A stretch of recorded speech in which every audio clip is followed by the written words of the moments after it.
హర్ష్ కుమార్ కానీ శ్రీరాజ్ కానీ వాళ్ళు ఏదైతే ప్రవీణ్ పగడాల విషయం తీసుకొచ్చారో దానికి సంబంధించి ఒక లబ్ధి చేకూరిపోయింది. వాళ్ళు కాస్ట్లీ కారు కొన్నారు. ఆ సమయంలో కూడా మీరు కారు కొన్నారు, కాస్ట్లీ కారు కొన్నారు శ్రీరాజ్ గారు. 10 రూపాయలు అది అన్ని వర్కౌట్ అయిపోయింది శ్రీరాజ్ గారికి. ఇంకేముంది, ఇక ప్రవీణ్ పగడాల పేరు ఆయన ఎత్తాడు. ఏమంటారు పవన్ కళ్యాణ్ కట్టప్ప కట్టప్ప కట్టప్ప కట్టప్ప అనే మాట ఎందుకు వాడారు?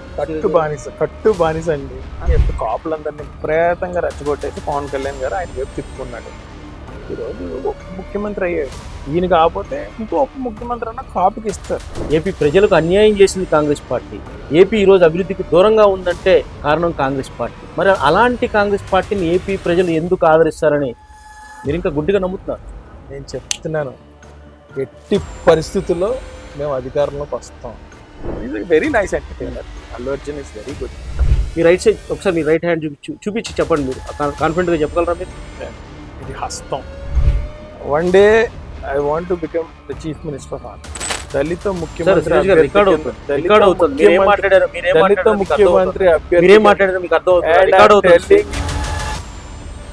రాజకీయాలని ఎందుకంటే రాజకీయాలు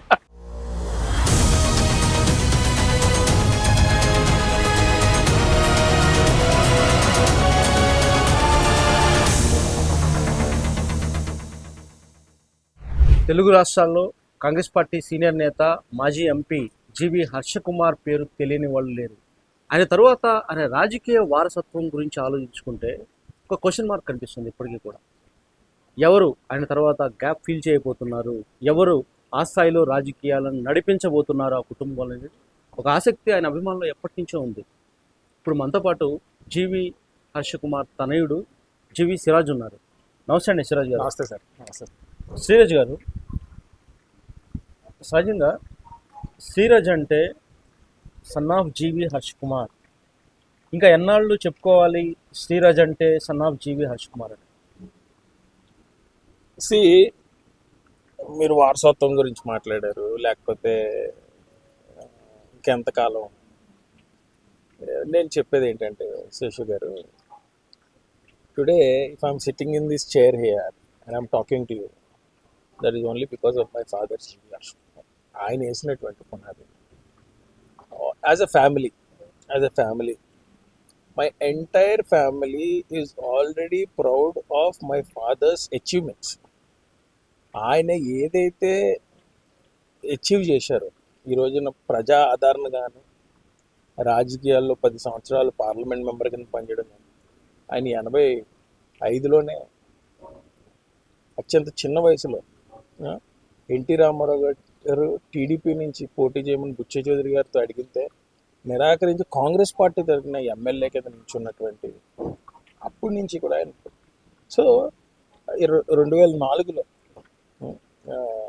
రాజశేఖర్ రెడ్డి గారు సైతం ఒప్పుకోపోయిన టికెట్ తెచ్చుకోవడం, 2009లో టికెట్ తెచ్చుకోవడం, సోనియా గాంధీ మేడంకి అత్యంత ఆప్తులయ్యి, is a very close person. The Congress party high command has taken him into confidence. These are all his achievements. ఇప్పుడు ఆయన ఇంకొక అడుగు ముందుకేసి, if you want to become a chief minister candidate, I'm not here to pull him back. As a son, it is my preliminary responsibility to be with my father when he is going towards achievements. That is what I am doing here.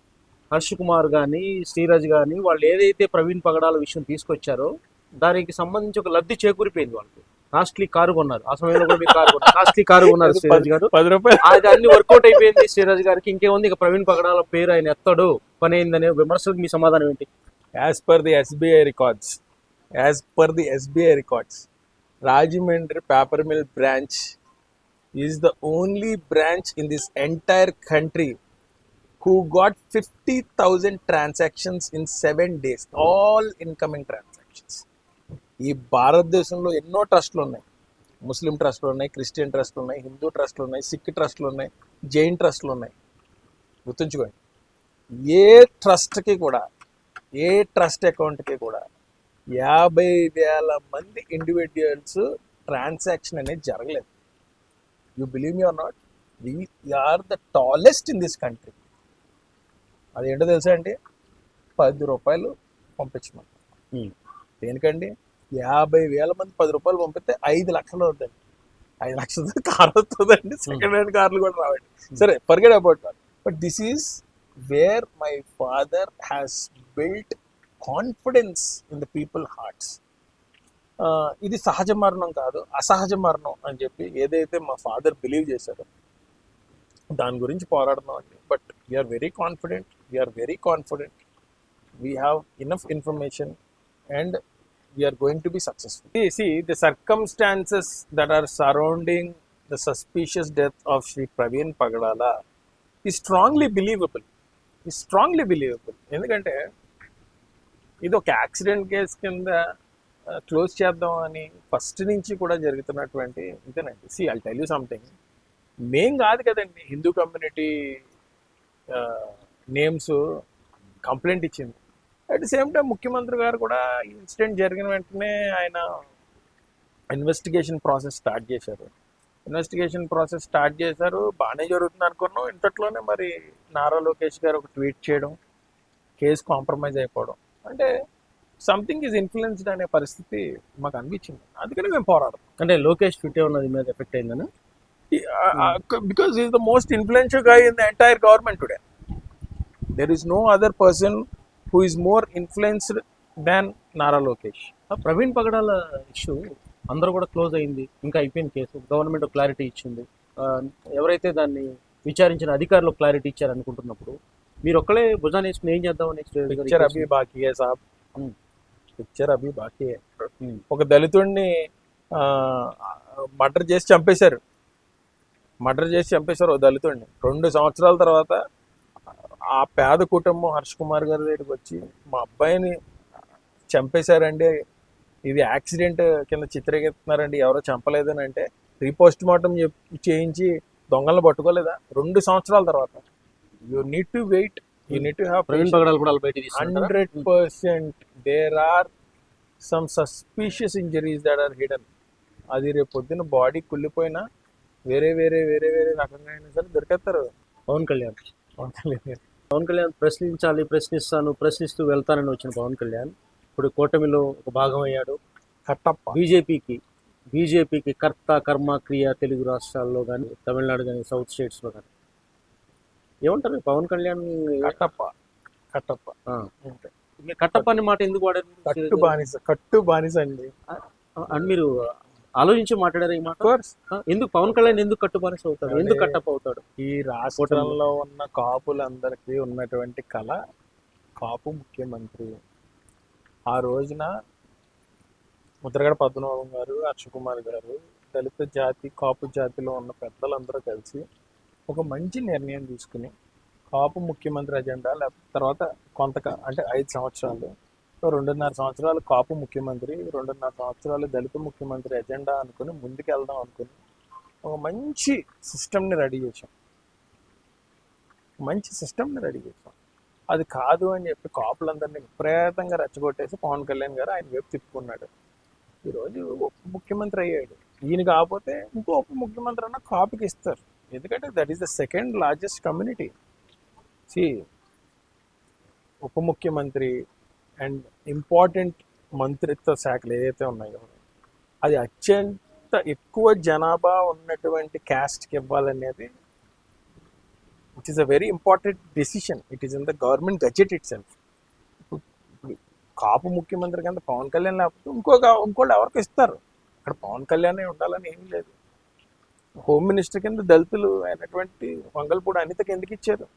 Because she resembles the largest caste community in the state of Andhra Pradesh. దళిత మహిళ. ఆ రిజర్వేషన్లో భాగంగా ఆవిడకి అది ఇచ్చారు. వీళ్ళకి వచ్చినటువంటి ఆ పదవులు ఏదైతే ఉన్నాయో వీళ్ళు కాకపోతే అదే క్యాస్ట్కి సంబంధించిన ఇంకో ఎమ్మెల్యేకి ఇస్తారు, కానీ అది వేరే వాళ్ళకి ఇవ్వడానికి లేదు. కానీ కాపులు అందరూ కోరుకునేది ఇక్కడ కాపు ముఖ్యమంత్రి, ఉప ముఖ్యమంత్రి కాదు. అంటే మీరు అనేది పవన్ కళ్యాణ్ ముఖ్యమంత్రి కాకపోతే కట్టు బానిస అంటారు మీరు? అంటే దెన్ వాట్ ఎల్స్ అండి? అంటే అనుభవం ఉన్న నాయకుడు చంద్రబాబు నాయుడు, అనుభవం ఉన్న నాయకుడికి మనం ఆయన ముఖ్యమంత్రిగా ఉండాలి, మళ్ళీ తిరిగి ఆయనే కూడా కొనసాగుతారని చెప్పి కూడా ఓపెన్గా అసెంబ్లీలో చెప్పారు పవన్ కళ్యాణ్. ఈ నేపథ్యంలో ఆయన అనుభవానికి రెస్పెక్ట్ ఇస్తున్నప్పుడు కాపులను ఐక్యం చేసి ఒక రెవల్యూషనే తీసుకొచ్చి పవన్ కళ్యాణ్ అంతలా చేస్తే మీరు ఈ రోజు కట్టు బానిస అనేసారు పవన్ కళ్యాణ్. ఇది చాలా పెద్ద మాట. That is your observation. That is your observation. But my observation ఏంటంటే పవన్ కళ్యాణ్ ఇస్ కాంప్రమైజ్డ్. ఏం అవసరం పవన్ కళ్యాణ్ కాంప్రమైజ్? మీరు ఎలాగైతే Pawan Kalyan is uncompromised working towards the visionary of Chandrababu Naidu గారు అని మీరు ఏదైతే అనుకుంటున్నారో అది మీ పర్వ్యూ. బట్ నా పర్వ్యూ, నా observation is relaxed, is compromised. Telangana ఇచ్చింది కాంగ్రెస్ పార్టీ, తెలంగాణ కోసం కొట్లాడింది కాంగ్రెస్ పార్టీ, తెలంగాణ కోసం నిలబడింది కాంగ్రెస్ పార్టీ. ఏపీని విభజించింది కాంగ్రెస్ పార్టీ, ఏపీ ప్రజలకు అన్యాయం చేసింది కాంగ్రెస్ పార్టీ. ఏపీ ఈరోజు అభివృద్ధికి దూరంగా ఉందంటే కారణం కాంగ్రెస్ పార్టీ. మరి అలాంటి కాంగ్రెస్ పార్టీని ఏపీ ప్రజలు ఎందుకు ఆదరిస్తారని మీరు ఇంకా గుడ్డిగా నమ్ముతున్నారు? మరి బీజేపీ న్యాయం చేసి ఉండాల్సింది కదండి కాంగ్రెస్ పార్టీకి ప్రత్యేక హోదా ఇచ్చేసి. లేదంటే చంద్రబాబు నాయుడు గారు ఆమరణ నిరాహార దీక్ష ప్రత్యేక హోదా తెచ్చేసి ఉండాల్సింది కదండి. లేదంటే జగన్మోహన్ రెడ్డి గారు అన్న ఏదో ఒక టాక్టిక్ వాడి తెచ్చేసి ఉండాల్సింది కదా. ఇప్పుడు కాంగ్రెస్ పార్టీ అన్యాయం చేసింది, మరి మీరు న్యాయం చేసి ఉండాల్సింది కదా. న్యాయం చేశారని కూటమి ఇచ్చారు కదా. ఏమి ఇచ్చారు? కూటమికి ఇచ్చారు కదా అధికారం. బీజేపీ ఉంది కదా అందులో. ఉంటే దానివల్ల న్యాయం జరుగుతుందా? బీజేపీ ఉన్నంత మాత్రాన ఏం జరుగుతుంది? ఏంటి కాంప్రమైజ్ అయ్యారా షర్మిలతో మొత్తానికి? అంటే ఎందుకు కాంప్రమైజ్ అయ్యారు? అంటే వ్యతిరేకించారు అంటే there is no personal agenda అయ్యారు. ఇప్పుడు రాజశేఖర రెడ్డి గారి అబ్బాయి తెలుగుదేశం వైఎస్ఆర్ కాంగ్రెస్ పార్టీలో ఉన్నాడు. ఆయనకి వాళ్ళ చెల్లెలకి గొడవ అవుతుంది. కానీ దీన్ని ఒక పెద్ద మనిషి అడ్వాంటేజ్ కింద తీసుకున్నాడండి. ఎవరో పెద్ద మనిషి ఎవరో ఉన్నాడండి, చెప్పకూడదు. ఐఏఎస్ అధికారి గారు పెద్ద ఆయన ఉన్నారు. ఓకే. ఎంత మోసం అంటే మా కులవాడే. ఎంత మోసం అంటే ఖర్గే గారి దగ్గరికి వెళ్ళి ఎట్టి పరిస్థితుల్లో హర్ష్ కుమార్ గారికి సీట్ ఇవ్వద్దు, నిన్న కాక మొన్న వచ్చాడు కదా అని చెప్పి ఖర్గే గారికి చెప్పి సీట్లు ఎందుకు రాలేదు మనం అఫ్కోర్స్ మేము అడగలేదు. ఎందుకంటే ఈ ఎలక్షన్ షర్మిల ముఖం చూసి ఎవడో ఓటేస్తాడని మా రాజకీయాల్లో మేము ఈరోజు వచ్చిన వాళ్ళం కాదు, మేము ఎప్పటి నుంచో ఉన్నవాళ్ళం. ఎన్ని ఓట్లు పడతాయి కూడా మాకు తెలుసు. 10 రూపాయలు ఖర్చు పెట్టినా ఆ 10 రూపాయలతో క్యాడర్ కూడా ఉండరన్న విషయం కూడా తెలుసు.